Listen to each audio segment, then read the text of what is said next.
how do we create a B2B sales process?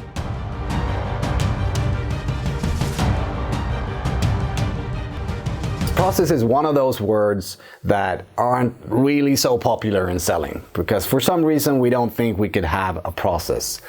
But I think we can, and I think it's super important that we do design a process. But what should a sales process really contain, and how should it look, and how should you be able to work with it?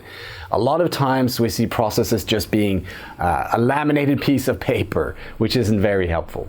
We think you need to go a lot deeper to make a process helpful. In a process, you need a lot of information, you need facts and numbers and dates and all that stuff. You also need to know who's involved, why they're involved, how they will be engaged.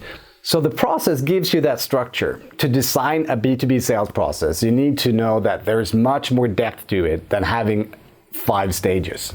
So to get started, we've designed an Excel spreadsheet that you can download. And it's very simple and it guides you through this exercise. So download it, see if it helps.